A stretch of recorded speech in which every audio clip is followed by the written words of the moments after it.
I saw we got our new pope, and I don't know anything about the American from Chicago. Dude, hate it. Pope. Hate it. You guys hate it? Yeah, dude, he's a Blackhawks fan. Fuck that. Oh, I didn't think about that. Dude, my problem was he went to Villanova. Dude, so everybody knows how ridiculously pompous people from Notre Dame are. But locally, Villanova, it's the Notre Dame of Philadelphia. Now these fucks are going to be elevated to Notre Dame. They have a pope. Notre Dame, I don't know how many popes they have. I'm pretty sure it's about 0. I think now so. Villanova has their first pope. We need bigger pope hats for these people, for their big heads they're going to have. I don't like his sports alignments or his allies there. I don't put it past him for him to maybe even curse the St. Louis Blues in some of their postseason future appearances. He can do that now. And what if he roots for the Sixers? Well, I'm indifferent to that, but he's from Chicago. And so he's going to probably be a Bulls, Cubs, Hawks fan. And that's not the sort of divisiveness we need in an office in the papacy. We'll know next season if he is a good pope or not based on Joel Embiid's injury status throughout the year. If he can keep Robert Thomas on the ice, or he can keep him off the ice, we'll know he's a bad dude. I think he's a Cubs fan. He grew up on the south side of Chicago, which would indicate he's a Sox fan, but suspected that he is a secret Cubs fan. We'll see. Or he's also, if they win the series this year, you'll know for sure that God, not only God is real, but but the Pope is a Cubs fan. One is real too. Yeah. But he's also Chilean, and so he could be one of those guys who's like just really into soccer. Wait, he's Chilean? I didn't know about this part. I thought he was like, or no, Peruvian. Is that right? Peruvian who then I thought he was just an American from Chicago. Was he not born in America? Well, let's see. If there was only someone we could find out. All right, where's the he's born in America, but like, what's he ethnically? Oh, he's American and Peruvian in descent. Okay. Oh, well, if he was born like and spent his whole life in Chicago, then there's no way he would care that much about. Well, we're going to see what Tom Homan thinks about all this because I don't know. I don't know where this Pope politically stands. He might be looking at getting, sent out the door. Might have to deport the Pope. You can't deport him. He lives in a giant castle in Italy. Well, he better not come back here. He'll be sent on his way back to his castle. Sent right back to his castle. Oh shit! We accidentally sent him to Guatemala. He had a snarky tweet. We sent him to Peru accidentally 3 weeks ago. Did you guys know that? What's that? I saw something about that. Yeah. Yeah. I guess JD Vance said something like, we put our family in front of other people, and like that was a moral stance. And now the new Pope.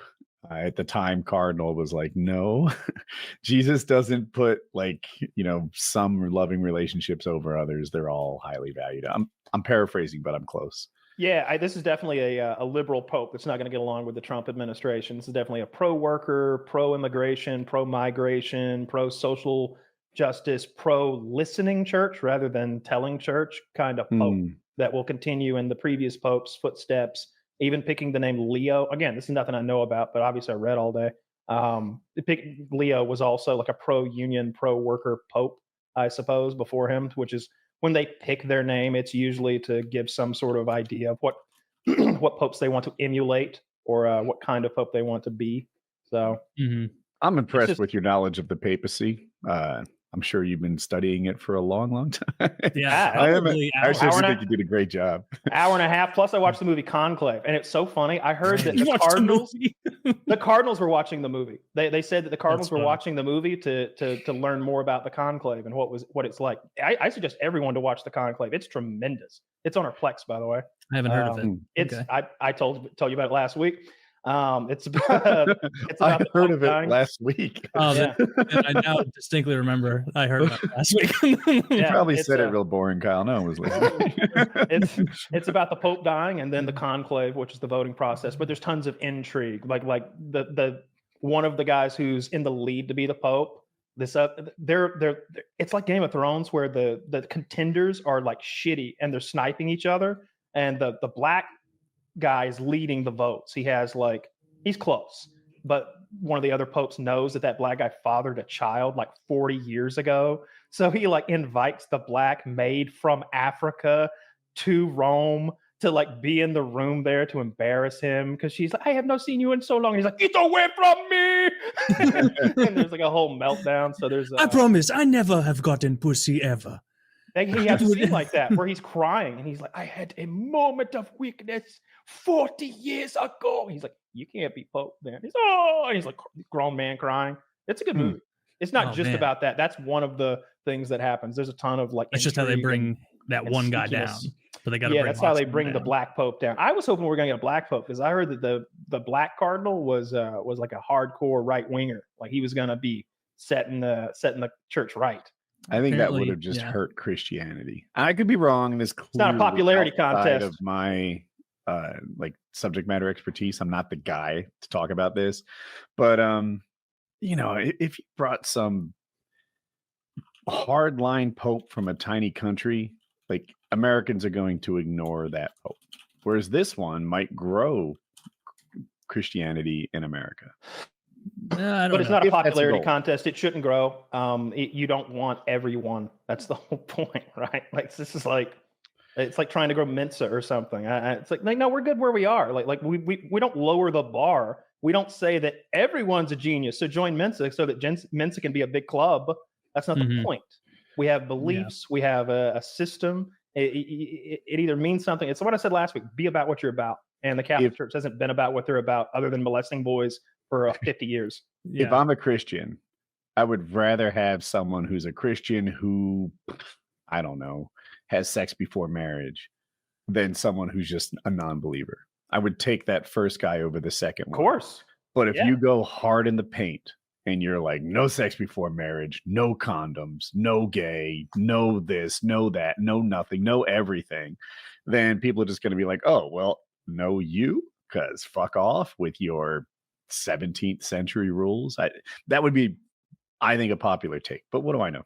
Yeah, again, I don't think it should be a popularity contest. You should be about what you're about. You don't. Well, then we're letting Muslims take over as the most popular religion, which they're on track to do already. Muslims do that, are. What we're going to do? Outbreed them? Like we've already lost. We can recruit. Recruit from where?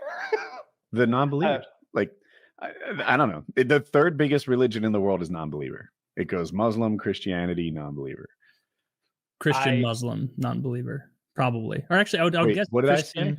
You said Muslim, Christian. I would guess it's Christian, Muslim, Hindu, non-believer, because there's so many Hindus in India. No, it is Christian. I looked it up. I was looking at it today. I believe you. Yeah, and I was curious about it from the perspective I said of like, what kind of Pope can grow first string?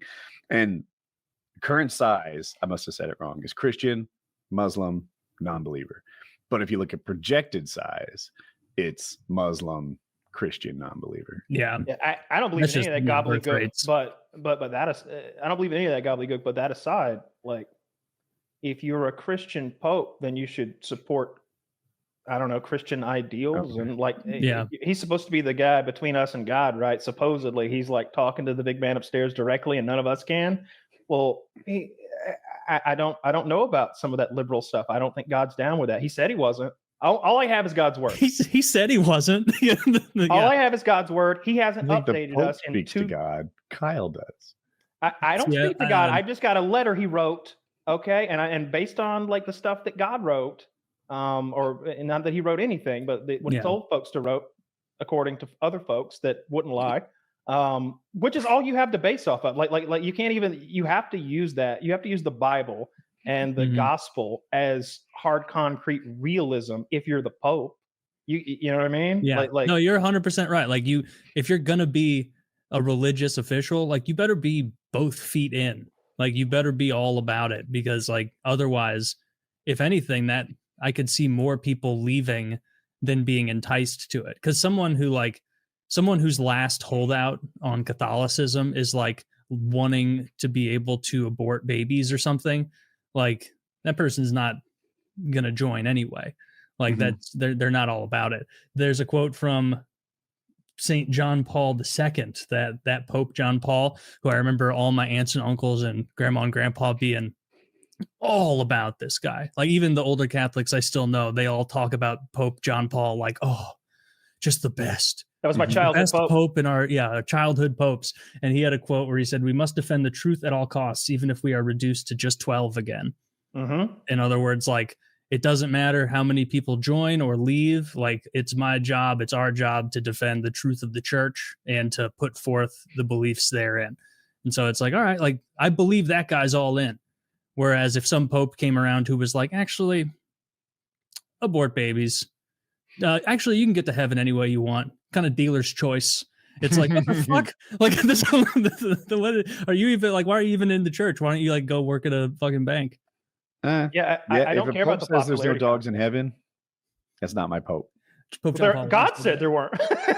What does God know? I don't think God. He made the place. He's true. He's the proprietor. I mean, you know, like he runs the place. He doesn't look. He's got 2 rules: no dogs, no coloreds. He's got. He took the colored sign down a couple years ago. It's all right. Chill.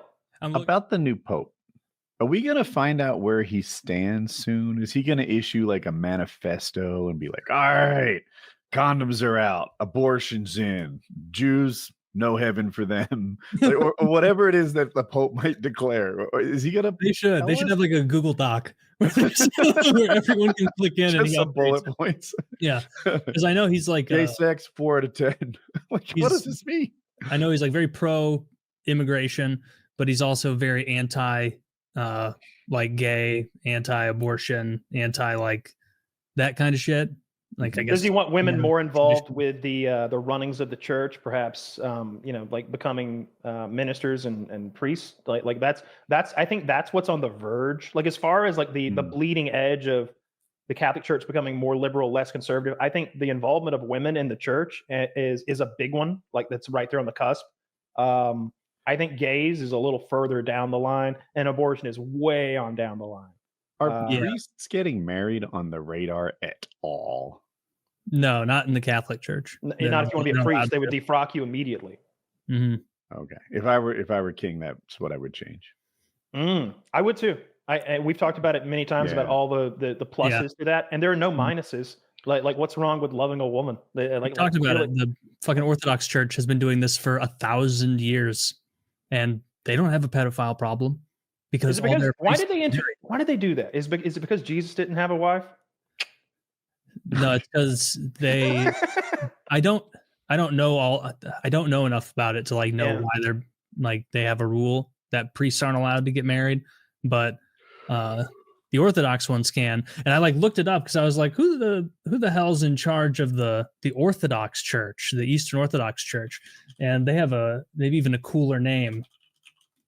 It's what I said. It's because Christ wasn't married. Yeah. The head guy of the Eastern Orthodox Church is the Ecumenical Patriarch of Constantinople. Holy shit, that's a title and a half. That's so many syllables. You can tell it's now here's some cool shit, Taylor. I know you're not into Warhammer, but a big part of the lore, like when they go into battle, they'll have these I can't remember what they're called, but they're like these blessings written on these ribbons that are wax attached to them, like words of their gods and stuff. Mm-hmm. Like the emperor shall protect, the emperor shall blah blah blah. And those words, because they're written on this sacred script, are supposed to imbue like protections. The Orthodox priests in Russia have been doing that for soldiers, doing these like blessings before they go into battle and attaching these like blessing scripts to their bodies, just like Warhammer. Yeah, I'm sure that's where Warhammer got it from. Maybe. Yeah. So I've also seen that like the Orthodox Church in Russia has clearly like bends to political power. So like I feel like the Pope, whether you like him or not, doesn't. He seems to be his own guy. You know what I mean? I'm not sure if anybody can get to the Pope and make him do a thing. So I like that about him. For good or worse, he's doing what he believes is right, which I can appreciate. Like, he's in his own country. I don't think the Ecumenical Patriarch of Constantinople has his own country. No, he probably doesn't have stamps and collect taxes and such.